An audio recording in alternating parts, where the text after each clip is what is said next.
segunda vez. Qué bueno que tenemos esta oportunidad. El año pasado, ¿hay un sonido ahí que se regresa? El año pasado estuve con ustedes en la primera edición y bueno, quiero aprovechar para decir algunas cosas antes del sermón. La primera es, gracias Jonathan por la segunda invitación. Yo sé que eventos como este, porque yo lo he sufrido durante 9 años, ¿no? Yo organizo un evento que se llama Cumbre de Ideas y le importa una hectárea de sargazo a la mayoría de los líderes, no les importa. Pero durante los últimos 9 años hemos seguido haciéndolos porque a nosotros nos importa. Quiero que entiendas la gran diferencia. Digo esto por Jonathan y por el resto de su equipo. Si Dios te ha dado una visión, no importa que no le importe al resto del mundo. ¿Me explico? Te tiene que importar a ti. Si a ti te importa, hermano, ¿no sabes la cantidad de veces que nos quedamos con deudas de 50,000 pesos por 15 muchachos así despistados que estaban en nuestro congreso? Y yo los veía y me daban ganas de decirle, oigan, váyanse a su casa, no hay nada que hacer aquí, ¿no? Fue en el 2017, si no me equivoco, hicimos una cumbre aquí también. Y pues vinieron algunos interesados y en otros lugares me he quedado con deudas grandísimas, man. Deudas que he tenido que pagar 2 años seguidos o todo el año, y una vez que la termino de pagar hay que empezar a ahorrar para la siguiente cumbre. Pero no te canses, porque si Dios te ha dado una visión sobre esto, el hecho de que las cosas no sean fáciles y el hecho de que las cosas no corran con la rapidez que quisiéramos, no significa que no venga de Dios. ¿Me explico? A veces lo que Dios está haciendo con eventos como este, no solamente se trata de lo que comunica. Escucha esto Jonathan y el resto del equipo. No solamente se trata de lo que se comunica, se trata también de tener un espacio y un tiempo donde Dios va a juzgar los corazones por no entender el propio tiempo en el que estamos viviendo. ¿Me explico? En el 2015 hicimos talleres en distintas partes de México, en Sinaloa. Perdón por todo esto, yo comienzo a predicar a partir de los 15 minutos, así que estos primeros 15 no cuentan. Pero por favor, quiero animar a los corazones de los organizadores y de los que están aquí presentes. En el 2015 hicimos congresos sobre la importancia de que la iglesia esté presente en redes sociales, haga cultos online. En ese momento Facebook ni había lanzado Facebook Live, Instagram no tenía Facebook Live, pero estaba apuntando hacia eso. Y hablamos de que la iglesia tiene que tener medios de comunicación internos, externos, equipos, multimedia, cosas que en ese tiempo la gente iba a nuestros talleres y decía, esta gente está rara. Lo hablamos en el 2015. Durante la pandemia, nadie, bueno, no nadie, pero sí una gran mayoría no sabía que existía una comunicación básica a través de redes sociales para plantear en el 2020, para comunicar sus servicios. Y cuando intentaron hacerlos, estaban bien desfasados. Habían otras organizaciones que les llevaran ventaja y la mayoría de esas organizaciones ni eran cristianas, ¿no? Aunque había un sector interesante cristiano que estaba haciendo esto. Lo que quiero decirte es que en el 2015 nosotros estábamos adelantados aproximadamente 6 años y la gente no escuchó, ¿ok? En el 2014 hablamos por primera vez en la mayoría. Yo ya le di la vuelta al país, chicos. Ya fui a congresos de jóvenes, de adolescentes, de niños. He predicado en congresos de niños, de señoras, de pastores. He estado en eventos nacionales y yo sé lo que se habla allí. Y llega un momento en el que lo que se está comunicando, la gente lo está recibiendo y grita aleluya, amén, a cualquier cosa que le estén diciendo, ¿no? Y ahorita vamos a agarrar al diablo por los cuernos y entre todos lo vamos a partir, amén. La gente grita eufórico por ese tipo de cosas. Pero lo cierto es que no son cosas prácticas aterrizadas a la vida real que te permiten ser una iglesia eficiente. En el 2015 hablamos de la revolución política y de la agenda LGTB que venía. Estás hablando, 2014. Me acuerdo que alguien se levantó de entre un público masivo que teníamos ahí de 32 personas y dijo, yo no creo que eso vaya a pasar, porque las leyes en México, era un abogado que estaba allí presente, Y claro, nosotros que simplemente intuíamos que venían o que no éramos profesionales, dijimos, en la torre, ya quedamos mal. No es cierto, ve el día de hoy. Lo que quiero decirte con esto es que este evento es muy importante. Es probable que de todos los eventos que has estado en este año, este es uno de los más importantes. Porque hay cosas que se van a hablar aquí que no vas a escuchar en ningún otro lugar. Así que si ya estás aquí, valóralo un montón, porque probablemente te estás adelantando a una década de información. Pero también a los organizadores quiero decirles, no se rindan, endeúdense, no le tengan miedo. Un par de riñones que vendan, siguen sacando adelante el evento. No sé, vendan al más rebelde en el mercado negro, algo creativo, pero no se rindan, sigan haciéndolo, ¿de acuerdo? Ahí donde están, déjenme orar por ustedes y vamos a pedirle al Espíritu Santo que nos hable. Señor, gracias por este tiempo, gracias por quién soy, gracias por lo que estás haciendo en este evento. Oro, Espíritu Santo, para que el líder, los organizadores, todos los participantes puedan entender la visión y nunca se rindan, Señor, sino que puedan pesar sus corazones con tu voluntad, con tus propósitos. Los bendigo en el nombre de Jesús y oro para que este tiempo que viene pueda ser productivo, pueda ser eficiente y nuestros oídos estén listos para oírte. En el nombre de Jesús, amén. Muy bien, quiero hablarles en los próximos minutos algo que les va a permitir a ustedes, ya ni me acuerdo cómo lo llamamos, muy bien, la gloria del cuerpo. Algo que les va a permitir a ustedes entender las raíces que hay detrás de todo el tema de ideología de género. Quiero que me presten mucha atención porque voy a hablar cosas que tienen que estar hilando constantemente y si se pierden en algún momento, pues de pronto puede ser confuso. Pero quiero que prestes atención a lo siguiente. Si yo les hablo específicamente de ideología de género, tengo que hablarles de un monstruo de 1000 cabezas, ¿ok? Porque entran distintas cosas dentro de la ideología, distintas cosas. Pero quiero hablarles de la raíz que hace que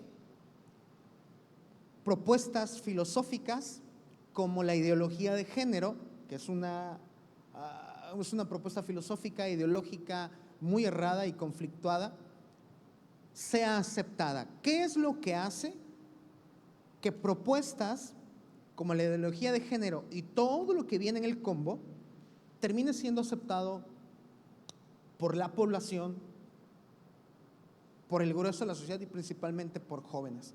Así que quiero que veas lo que dice Génesis 2:7 rápidamente. Entonces Jehová Dios formó al hombre del polvo de la tierra y sopló en su nariz aliento de vida, y fue el hombre un ser viviente. No sé cuánto tiempo tienes en la iglesia, pero te puedo asegurar algo: la mayoría de las cosas que has escuchado sobre la realidad del ser humano es espiritual, te lo puedo asegurar. Es más, creo que hay por ahí un par de TikToks algo tóxicos, ¿no? Ya ven que cuando un predicador no tiene nada que decir, dice muchas cosas sin sentido. Y estaba viendo a un predicador que decía que aquellos que van al gimnasio, principalmente a hombres, ¿no?, les dice: y estos que van al gimnasio es porque son unas chuletas, unos carnales, hijos del diablo. Y cuando tú escuchas eso, dices: oh, la bestia, hay que ponerse a orar, ¿no? Porque qué carambas ando haciendo en el gimnasio. Luego también hay otro tipo de condenación cuando las chicas van al gimnasio. Seguramente han visto alguno de estos videos de la señora católica, ¿no?, que dice que Dios no les dio esos cuerpos se los ha dado el diablo para prostituirse. Y parece broma, pero no es tanta broma. ¿A qué me refiero? Con que el relato sobre la realidad del ser humano, principalmente en el cristianismo, y vergonzosamente lo digo porque soy cristiano, siempre parte de que el ser humano es espiritual, ¿ok?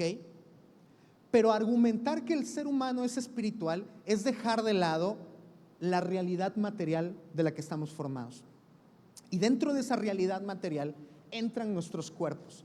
En 1984, algunos de ustedes todavía no habían nacido, pero en 1984 se lanzó por primera vez una de las películas más taquilleras, que se llamó Terminator, ¿no?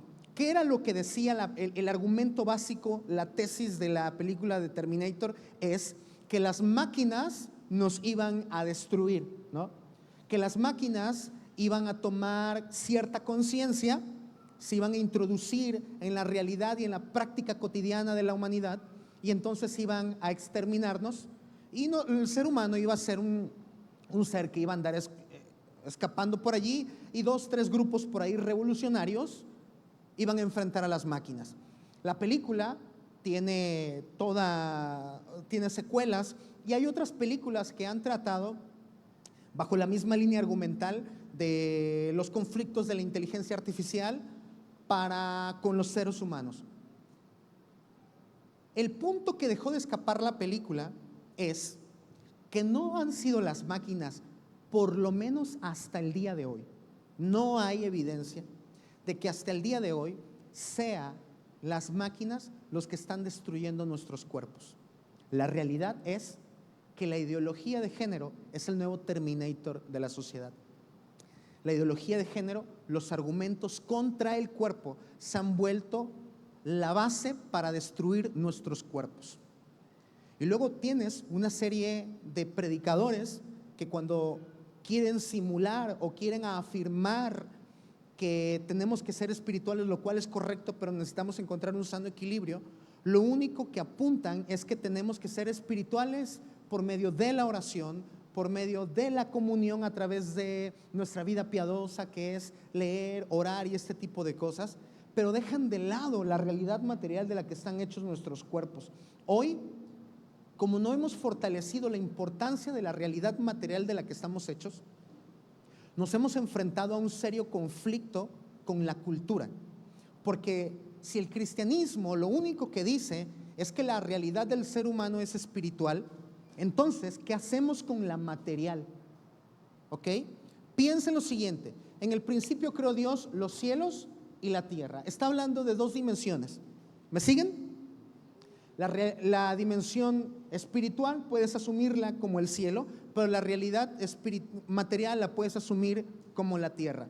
Entonces, nuestro discurso cristiano, muy limitado y muy conflictuado, dice que el ser humano es espiritual, que fue hecho para el cielo, pero eso es falso. Eso es falso. El relato de la creación del hombre comienza con que Dios toma materia, ¿ok? Toma materia y lo pone allí. El conflicto es que la materia por sí misma no tiene sentido hasta que Dios sopla en Adán, y entonces Adán es un ser viviente. Pero a partir de ese momento, las 2 realidades de las que está conformado el universo van juntas, ¿ok? Piensan en lo siguiente, creo que el año pasado les di este ejemplo. Yo me preparé para dar esta conferencia, oré, me preparé, leí, pero no importa qué tanto me haya preparado y qué tan espiritual venga a este lugar. Hace ratito nos comimos unos tacos bien ricos. ¿Cuántos dicen amén por esos tacos? Ok, nos comimos esos tacos, pero piensa que esos tacos me hubiesen dado una infección estomacal. Bueno, pues quiero que sepas que aunque yo venga tan espiritual, así tipo que floto, no importa qué tan espiritual, yo no voy a poder dar esa conferencia, porque mi realidad material ha sido afectada. ¿Ok? No sé cuánta dimensión espiritual hay en esta parte de aquí, pero en el momento en el que esta parte material ha sido afectada, yo me voy a doblar y voy a hacer así, y voy a querer 1 litro de Pepto-Bismol y de Lomotil y de 1000 cosas de antibióticos para sanar, pero alguien puede decir, oye, pero este tipo oró, ¿no? O este tipo leyó, seguramente es un ataque del diablo. No, lo que pasa es que estamos conformados por una realidad material innegable, porque ninguno de aquí es como, ay, dejé el cuerpo en casa, la verdad es que solamente vine en el espíritu. ¿O han visto este tipo de afirmaciones de vamos a danzar en el espíritu? No sé qué es eso. Si alguien sabe qué es, me explica. Pero no hay una separación entre cuerpo y espíritu. ¿Me explico? Es una sola realidad. Pero de alguna forma hemos tomado solamente una parte de la realidad y decimos que el ser humano es espiritual, pero no solo es espiritual, también es material. El cristianismo ha tomado la parte espiritual, pero la cultura ha tomado la parte material y la ha tergiversado al punto que ha dicho que los cuerpos no importan. Y si los cuerpos no importan, entonces podemos hacer cualquier cosa con los cuerpos. Los cuerpos han pasado a ser una limitación de la realización del verdadero yo. Es decir, tú no eres lo que tu cuerpo dice que eres. Tú eres lo que tus sentimientos dicen que eres. Pero lo cierto es que si mis sentimientos o mis pensamientos determinan quién soy, entonces a veces también puedo ser ira, o a veces puedo ser felicidad, o a veces puedo ser tristeza. Pero lo cierto es que nadie dice, oye, ¿quién eres tú? Soy tristeza. A menos que seas los de, ¿cómo se llama la película de Disney Pixar? Y a menos que seas la morrita de Intensamente, entonces eres esas 4 cosas al mismo tiempo. Pero si te das cuenta, ella en la película no es soy ira, le dice a su mamá. No, experimenta ira, pero no es ira. Experimenta asco, pero no es asco. ¿Qué determina lo que ella es? Su cuerpo. Su cuerpo es una realidad observable que puede ser medible, cuantificable, conocido. Así que, pero en la cultura actual, como los cuerpos no importan, entonces los cuerpos han llegado a ser una limitación de la realización personal del verdadero yo. Para llegar a ser yo, tengo que despreciar mi cuerpo para yo poder ascender a lo que se supone que soy. Uno de los pilares fundamentales para la justificación de los derechos de nuestros cuerpos y con ello desechar toda la verdad moral que ellos habitan es la teoría de la persona. ¿Qué es la teoría de la persona? Piensa en lo siguiente: la teoría de la persona es el punto más alto del nivel académico, del cual emanan cosas como la ideología del género. ¿Qué nos dice básicamente la teoría de la persona? La teoría de la persona dice: no somos lo que nuestro cuerpo dice que somos. Es decir, hay una división entre tu cuerpo y tu verdadero yo. A partir de esa división, entonces, todo tipo de perversiones pueden llegar a infiltrarse en la vida del ser humano, porque ya no hay algo que limite la realidad. Tú puedes ser un perro, o puedes ser una mujer, si es que eres hombre, o puedes ser un alien, si tú quieres. Bienvenidos los aliens, ¿no? Cada quien puede ser lo que puede ser, porque nuestros cuerpos no importan. Entonces, si nuestro cuerpo no importa, atención, si nuestro cuerpo no importa, el sexo biológico que tenemos codificado en nuestro cuerpo es desechado y se le abre la puerta al género. El género es todo lo que tú quieras ser. Seguramente, y no quiero dar tantos ejemplos, seguramente en internet, en Facebook, en algún libro has leído un montón de barbaridades sobre esto. Al principio, la teoría del cuerpo parece una teoría liberadora, una teoría que te quita conflictos para darte libertad y realizarte.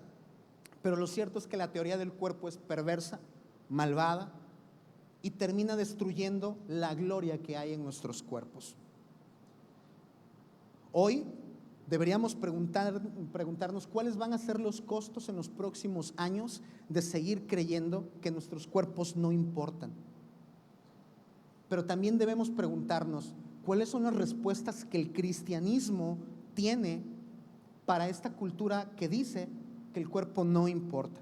Déjame te explico rápidamente la teoría de la persona. Piensa en lo siguiente. Quiero que veas este atril que está aquí como un edificio, ¿ok? Obsérvalo. Este edificio tiene 2 plantas. Esta línea divide la parte alta y la parte baja. La forma en la que hoy entendemos la realidad es una realidad dividida. Es decir, por ejemplo, Francis Schaeffer planteaba la forma en la que hemos entendido el mundo actual de la siguiente manera. Él decía que era un edificio de 2 plantas. En la parte alta está la teología y la moral. La teología y la moral son privadas, es decir, son tuyas, no me impongas la teología. Son subjetivas, tus valores, tu moral depende de ti, son relativas, lo que para ti es bueno, para mí puede no serlo. Así que en la parte alta del edificio de la realidad de la vida humana está la teología y la moral. Eso depende de las personas. Pero en la planta baja, decía Francis Schaeffer, tenemos la ciencia. Y Francis Schaeffer decía que dentro de la ciencia tenemos la vida pública, que es pública, es objetiva, es validada por todos. Ahora déjame te lo explico esto con un ejemplo.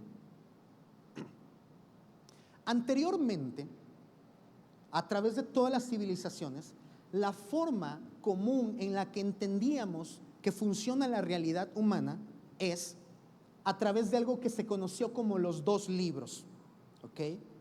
Yo sé que probablemente has ido a la universidad y te han dicho que la ciencia y el cristianismo no se llevan. Tu maestro seguramente nunca ha leído historia de la ciencia y alguna idea trunca tiene de esto, pero quiero que sepas que la ciencia moderna, tal y como la conocemos, es hija del cristianismo. No me da tiempo para hablar de eso, el próximo año hablamos de eso, pero quiero que veas lo siguiente. La forma en la que en que los primeros cristianos argumentaban que la ciencia era importante era porque la ciencia les permitía buscar la verdad que Dios había codificado en el mundo.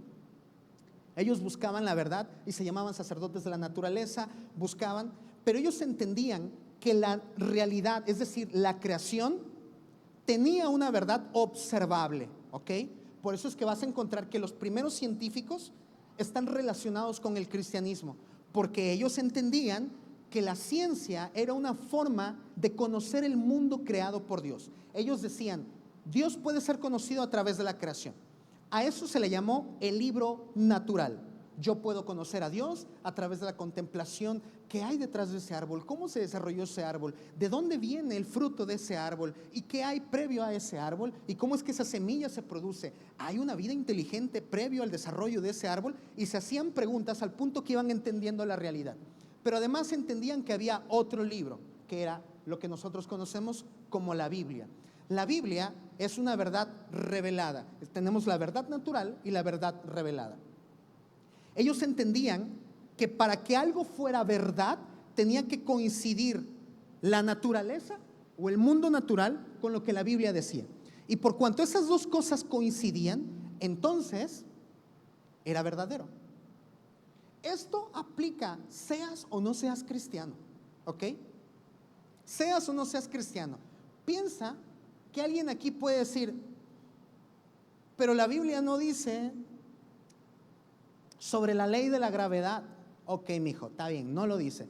Súbete a ese techo, porque la Biblia no lo dice, aviéntate y a ver qué pasa. Seas cristiano o no seas cristiano, esa ley va a aplicar para ti. ¿Me explico? Oh, pero es que yo oré esta semana. Te vas a reventar la boca en cuanto te avientes, porque aplica para cristianos y para no cristianos, por cuanto coincide con la realidad, con algunos principios que la Biblia plantea, aunque no específicamente, pero después lo observas en la naturaleza, entonces entiendes que es verdadero. Ok, ¿qué es lo que entonces planteaba Francis Schaeffer? Que ahora la realidad ya no se entiende como algo coherente, sino como algo que ha sido dividido. Una cosa es la teología y la moral en la parte alta y otra cosa es la ciencia. La gente abraza la ciencia como la verdad absoluta de las cosas, pero cuando les hablas de moral, eso depende de ti. Eso es parte de lo que toma la teoría de la persona y lo aplica a nuestros cuerpos. Lewis, famoso escritor que hace ratito Leonel citó, dice lo siguiente, atención a lo siguiente, dice, el cristiano, y el materialista sostienen distintas creencias sobre el universo. Ambos no pueden tener la razón. El que no la tenga actuará de una manera que no encaja con el universo real. Ahora, hay un error que tanto cristianos como materialistas o ateos cometen. El error es el siguiente: el materialista cree que la única realidad es la materia, pero el cristiano común cree que lo único que importa es el espíritu. Pero ambos están en el mismo error, porque cuando uno observa la Biblia se da cuenta que el mundo espiritual y el mundo material convergen para el funcionamiento correcto. En este sentido, Dios ha creado un universo de dos dimensiones. Tenemos un serio problema con el mundo material. Un amigo pastor le gusta decir que los cristianos necesitamos reconciliarnos con nuestra naturaleza terrenal. Mira, por años, yo no sé si algunos de ustedes fueron a las campañas de Gille Ávila, tienes que ser muy grande para eso. o si sabes quién es Gigi Ávila, pero Gigi Ávila tapizó Latinoamérica con el mensaje de Cristo viene, lo cual es correcto, Cristo viene. Pero se creó una euforia por abandonar universidades, por abandonar trabajos, por encerrarte dentro de las iglesias. Yo conocí iglesias que tenían servicios lunes, martes, miércoles, jueves, viernes, sábado y domingo, porque no vaya a ser que Cristo venga el martes y no hacemos culto, ¿no? La gente estaba metida tratando de escapar del mundo material, y por cuanto querían escapar del mundo material, se tenían que encerrar por completo en el mundo espiritual. Pues bien, quiero que sepas que si nosotros no tenemos una reconciliación con el mundo material, y dentro del mundo material están nuestros cuerpos, no vamos a poder defender coherentemente la dignidad del ser humano. Y entonces, teorías, propuestas filosóficas como la ideología de género van a arruinar a nuestros jóvenes. Van a lograr que el aborto siga siendo un hecho. Van a permitir que nuestros cuerpos sigan siendo destruidos. Les voy a dar un ejemplo. La teoría de la persona plantea lo siguiente. Recuerden, tenemos en el mundo académico es valores, o sea, aquello que tú amas y consideras digno, pero depende de ti, y en la parte baja son datos, aquello que yo puedo medir. Cuando un ser humano nace, atención a todos, vean cómo a través de este punto podemos validar el aborto. Cuando un ser humano, cuando una pareja se une y conciben un bebé, en el momento en el que el bebé se empieza a desarrollar, puede ser conocido como un feto, pero ese feto está en la planta inferior, ¿ok? Es un cuerpo, sabemos que está en proceso de desarrollo, podemos medir su desarrollo, por eso es que conocemos semana 1, semana 2, semana tanto, en tal semana se desarrolla tal cosa, porque el cuerpo que está siendo formado dentro del cuerpo de su madre es medible. ¿Vamos bien hasta allí? Está en la planta baja, la ciencia, los datos, lo medible, lo cuantificable, ahí está el cuerpo. Pero mientras ese niño no nace, no tiene derechos legales. ¿Por qué crees tú que pueden abortar? Porque se argumenta que aunque es un ser humano que está allí, no es una persona. En algunas partes de Nueva York, bueno, es en Nueva York, perdón, iba a decir Estados Unidos, una parte de Estados Unidos, principalmente Nueva York, ya se apela para que incluso después de que el niño nazca, eso se llama aborto posparto. El niño nace y lo pueden matar. Eso se llama aborto posparto. ¿Por qué crees que lo matan? ¿Porque no es ser humano? No, saben que es humano, pero dicen no es una persona. ¿Cuándo es una persona? Cuando tiene cierta categoría legal, cuando tiene cierto nivel de conciencia. Entonces ese punto es tan absurdo, pero tú dices, pero es que yo veo un cuerpo, y por cuanto es un cuerpo también es una persona. No, una cosa es el cuerpo y otra cosa es la persona. Es como una cosa es el sexo biológico y otra cosa es el género.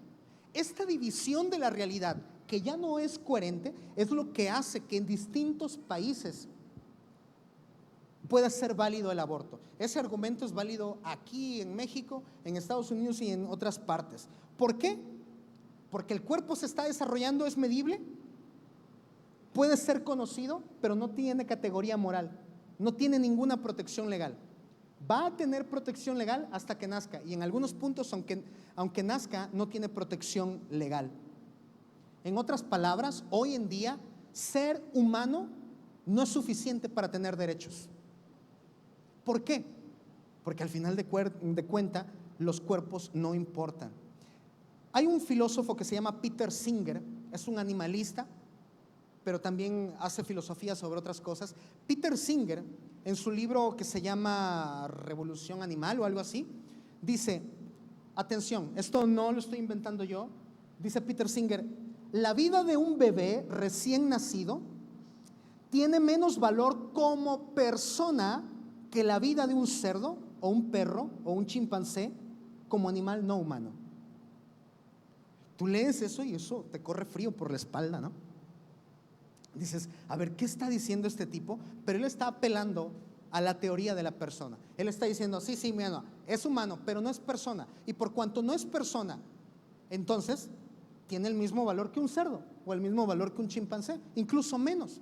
Ahora, ese puede ser un filósofo, pero hay un genetista que se llama Francis Crick. Francis Crick es el que descubrió junto con Watson no sé qué, el tema de que el ADN es de doble hélice. Él en uno de sus libros escribe lo siguiente: ningún recién nacido debería ser declarado humano hasta que haya superado ciertas pruebas respecto a su dotación genética, y si no la supera, pierde el derecho a vivir.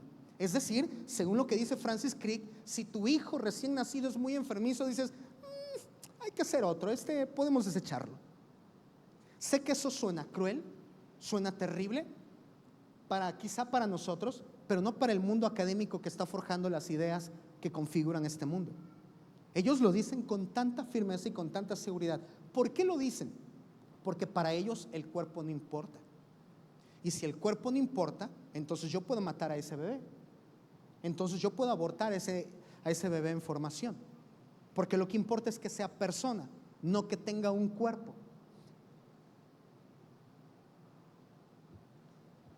Así que esta corriente filosófica en la que nosotros estamos inmersos hoy por todos lados, acusa al cristianismo de ser retrógrados, de ser legalistas, porque no le permiten hacer a las personas con su cuerpo lo que ellos quieran.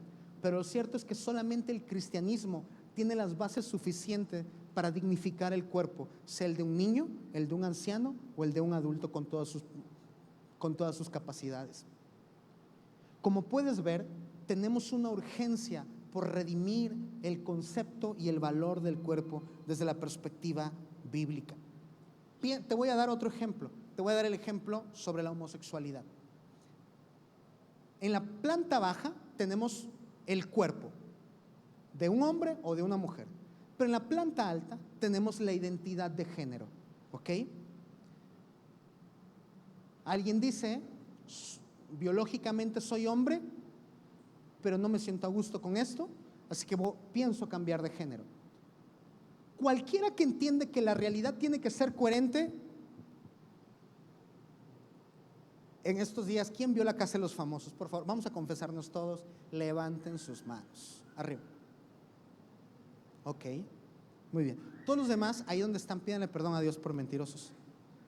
Pero escuchen, yo sé que si no la viste por completo, seguramente viste un pedacito en algún reel, en lo que sea. El ganador fue Wendy, ¿no? La Wendy, Dios bendiga a la Wendy. Pues sí, que la bendiga, ¿qué quieres que diga? Wendy tiene un conflicto con la cultura, pero también tiene un conflicto consigo mismo.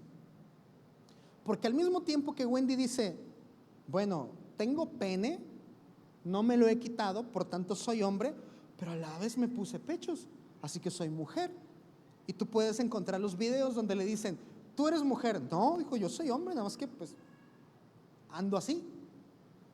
¿Qué está haciendo un transexual o un homosexual? Está despreciando su propio cuerpo. ¿Me explico? Su cuerpo no lo define, rechaza el cuerpo, pero acepta el género, porque la realidad no es coherente para él y por tanto puede subir y bajar en cualquier momento de manera inconsistente. Personajes como Wendy meten en problemas a la comunidad transexual porque dicen, no, es que tienes que decir que eres mujer. Y él dice, no soy mujer, o sea, soy un vato que todavía tiene pene y por tanto soy vato, pero también soy mujer, soy una cosa rara. Pero lo cierto es que es hombre, biológicamente. La homosexualidad lo que termina siendo es un desprecio a la capacidad masculina o femenina que Dios ha puesto y codificado en cada uno de los cuerpos. Tú puedes decir que eres lo que tú quieras, pero tu cuerpo te define por completo. Si en este lugar se incendiara, no se va a incendiar, no se preocupen, no cancelen estas palabras, pero si este lugar se incendiara y digamos que solamente yo alcanzo a correr y yo me salvo, ¿no? Todos los demás, no salieron. Y yo voy corriendo con los bomberos, oiga, ya se están quemando. Digamos que pasa eso. Pero digamos que todos quedamos chamuscados, pues va a resultar que con que uno de nuestros cabellos sobreviva, van a ver ese cabello y van a decir, lo van a estudiar y van a decir, este era de un hombre o este era de una mujer, porque nuestro ADN está codificado incluso en el cabello. No hay forma.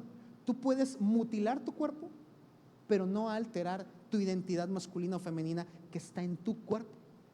Por eso es que la materia de nuestros cuerpos importa tanto. Y el discurso de que solamente se trate de un mundo espiritual fomenta que teorías como la ideología de género tomen fuerza.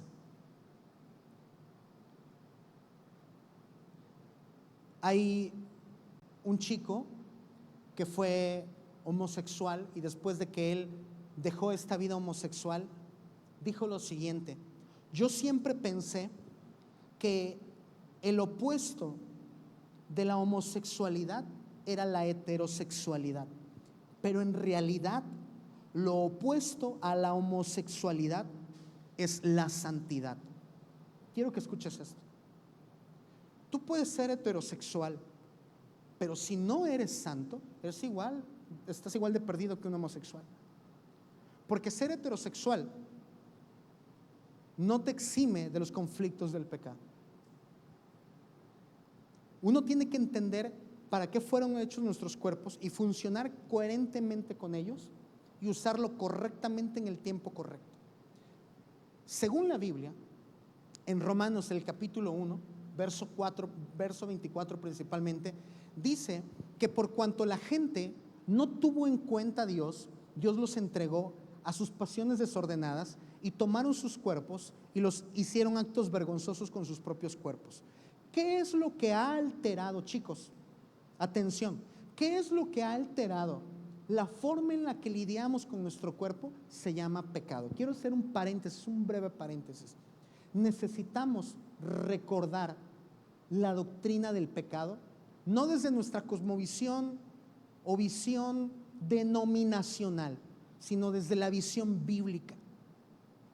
Cuando no tienes una visión clara de qué es el pecado y hasta dónde ha afectado el pecado, entonces tú vas a entender, tú puedes llamarle, es un trastorno lo que tiene. Le llamamos trastorno en el lenguaje de psicología, pero en el lenguaje bíblico se le llama pecado. ¿Me están siguiendo? Tenemos que aprender a hablar bíblicamente sobre determinados asuntos de la realidad de nuestros cuerpos, de nuestra sexualidad y de las cosas. Y dice la Biblia que por cuanto desecharon a Dios y no le tuvieron en cuenta, entregaron sus cuerpos a cosas aberrantes y cosas vergonzosas.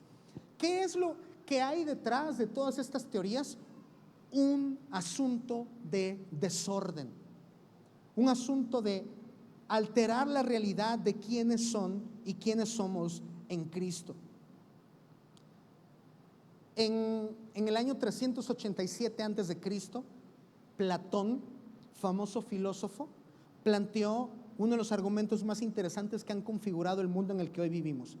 Platón dijo que la realidad también se divide en dos cosas, pero Platón lo planteaba de la siguiente manera.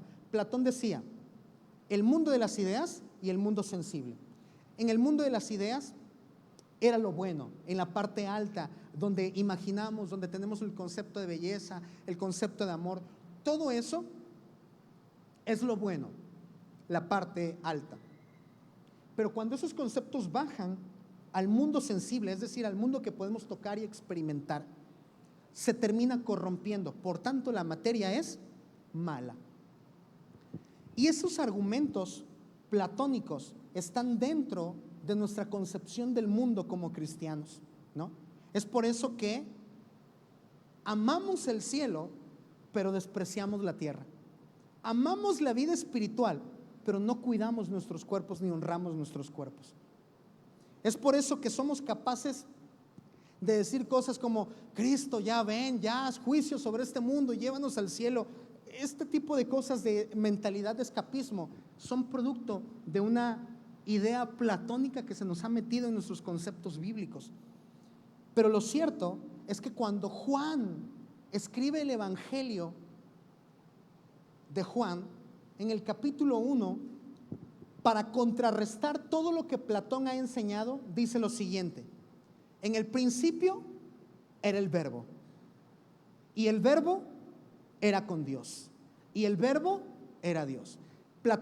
Juan le está diciendo, lo que dice Platón no está tan errado, solamente voy a acomodar las ideas. Dios estaba en el principio era el verbo era con Dios y el verbo era Dios. Pero Juan no se queda allí. Juan salta al versículo 14 y dice, y aquel verbo se hizo carne. Juan está reconciliando lo que Platón nunca pudo reconciliar. Juan está diciendo, a Dios le importa tanto el mundo de las ideas como el mundo material.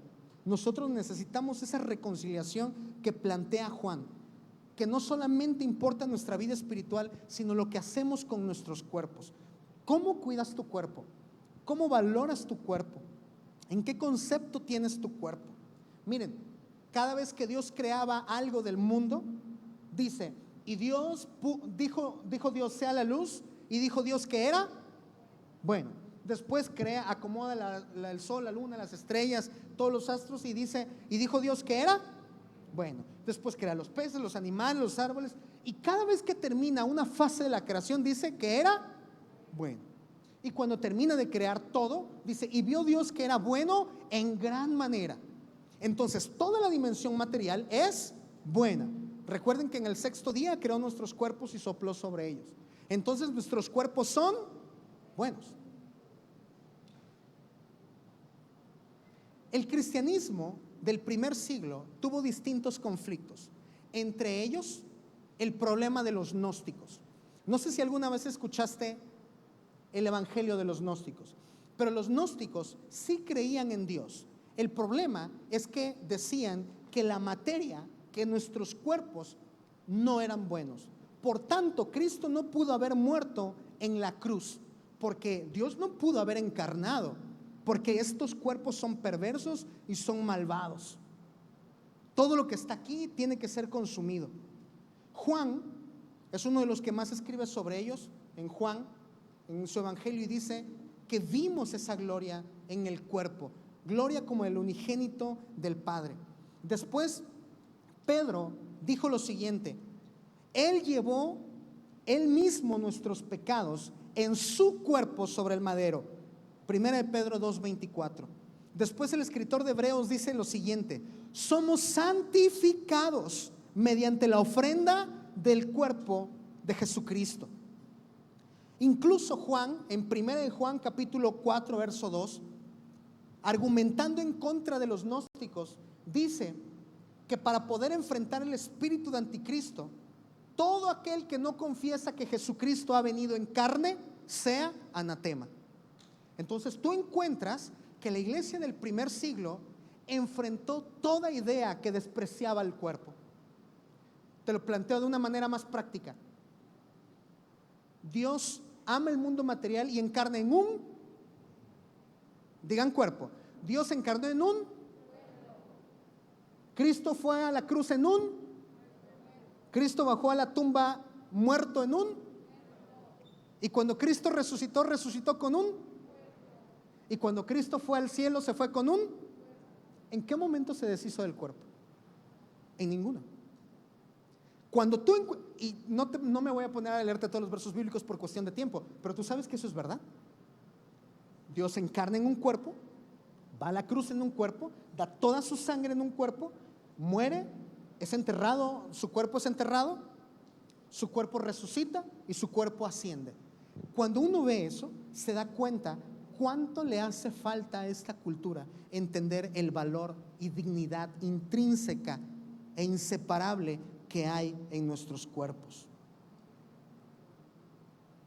Primera de Corintios 1:23 dice lo siguiente: pero nosotros predicamos a Cristo crucificado para los judíos, a Cristo crucificado. Para los judíos ciertamente tropezadero y para los gentiles locura, mas los llamados así judíos como griegos, Cristo poder de Dios y sabiduría de Dios. ¿Por qué para los griegos era una locura que Cristo había venido en carne, muerto en carne y resucitado en carne? Porque para la cultura grecorromana en la que el evangelio comienza a ser predicado, los cuerpos no importan. Quiero que sepas esto: en la cultura romana, Esto va a sonar grotesco, pero en la cultura romana lo que importaba era penetrar y no ser penetrado. Quiero que prestes atención. ¿Por qué? Porque no importa si yo tomaba a una mujer, yo podía abusar de esa mujer, porque su cuerpo no tiene valor. Pero si yo no quería tomar a una mujer, yo podía tomar a un joven, incluso a un niño, porque al fin de cuentas, ese niño, ese joven, esa mujer no tiene valor, su cuerpo no tiene valor. ¿Quién me va a decir a mí que su cuerpo tiene valor? Por eso es que se decía que en la cultura romana lo que importaba era penetrar y no ser penetrado. Es decir, tú podías violar y tomar el cuerpo de las personas a tu gusto. ¿Alguien aquí ha visto la serie Alter Carbono? ¿No? ¿Nadie? Oye, aquí todos leen la Biblia. ¿La has visto? Sabes que el relato de Alter Carbono básico es el intercambio de cuerpos, ¿no? Desechas, fácilmente puedes desechar un cuerpo y puedes regresar en un cuerpo de un adulto, en un cuerpo de un niño. Es decir, finalmente el cuerpo no importa. La idea del transhumanismo, corriente muy fuerte actualmente, es que podemos mejorar nuestros cuerpos, alterar nuestros cuerpos y hacer con ellos lo que queramos. Pero cuando el cristianismo entró en el mundo corrupto romano, el cristianismo empezó a enseñar que el cuerpo es tan importante que le llamaba templo del Espíritu Santo. Quiero que sepan esto: el cristianismo inventó el sexo consentido. Escuchen esto: el cristianismo inventó el sexo consentido, porque previo al cristianismo yo podía ir sobre ti si soy más fuerte y tengo más poder y abusar de ti, porque tú no tienes ninguna libertad y yo puedo hacer con tu cuerpo lo que yo quiera. Pero cuando el cristianismo empieza a enseñar que Dios creó nuestros cuerpos y que además nos dio libertad, cuando yo quiero ir sobre ti, tú dices, tú no puedes tocarme y hacer conmigo lo que quieras, porque yo tengo la capacidad y la libertad de cuidar mi cuerpo y decirte no o decirte sí. Así que cuando la gente dice que los cristianos son mojigatos sobre el sexo, que somos retrógrados, uno se va a encontrar en la historia con que el cristianismo fue lo que puso las bases para entender las libertades que tenemos hoy sobre nuestro cuerpo. La creación y la encarnación de Dios en un cuerpo, chicos, revela cuán importantes son nuestros cuerpos y cuánta dignidad hay en ellos. La ideología de género, por el contrario, desprecia el valor eterno de nuestros cuerpos, considerándolos un estorbo y una limitación. Lo que hace la ideología de género, al susurrarle a la cultura en el oído, es decirle lo mismo que la serpiente le dijo a Eva: puedes llegar a ser. Pero quiero que sepan que la serpiente estaba mintiendo, porque cuando le dice seréis como Dios, Eva ya era como Dios. Un capítulo anterior se decía que ella tenía imagen y semejanza, pero Eva no tiene claro esto, la serpiente lo distorsiona. Hoy la ideología de género es una serpiente cultural que le dice a los jóvenes sobre sus cuerpos, a las mujeres sobre sus cuerpos: puedes llegar a ser determinada cosa, pero tú ya eres algo, tu cuerpo ya define lo que tú eres. Tienes que honrar el cuerpo que Dios te ha dado para que puedas encontrar correctamente la identidad que Dios te ha dado. San Agustín decía, una de las frases que más me gustan es la siguiente, dice: todos buscamos la felicidad, pero a causa del pecado no sabemos qué es la felicidad. Apréndete esta frase: todos buscamos la felicidad, pero a causa del pecado no sabemos qué es la felicidad. Hoy, para algunos hombres, felicidad es mutilarse el pene y adecuarlo para que se convierta en una vagina, injertarse pechos, hormonizarse, y cuando él está haciendo eso con su cuerpo dice: me liberé, soy feliz, encontré quién soy. Ellen Page, ¿se acuerdan? Elliot tomó su cuerpo y mutiló sus senos. Va a vivir hormonizado toda su vida, y ella sale en las revistas muy feliz, ¿no? Fuerte. Y cuando tú lo ves, la gente dice: oh, se ha liberado, qué feliz es. La búsqueda de la felicidad fue errada porque el pecado está de por medio. Comúnmente nuestro corazón busca lo que solamente en Cristo podemos encontrar.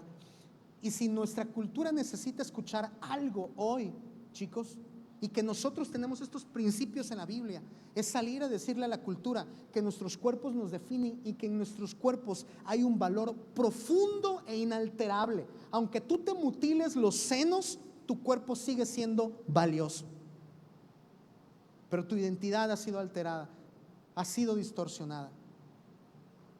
Si nosotros no recuperamos el valor del cuerpo y lo único que hacemos es enfrascarnos en un debate sobre la vida espiritual, vamos a permitir que ideologías perversas hagan que nuestros jóvenes destruyan sus cuerpos.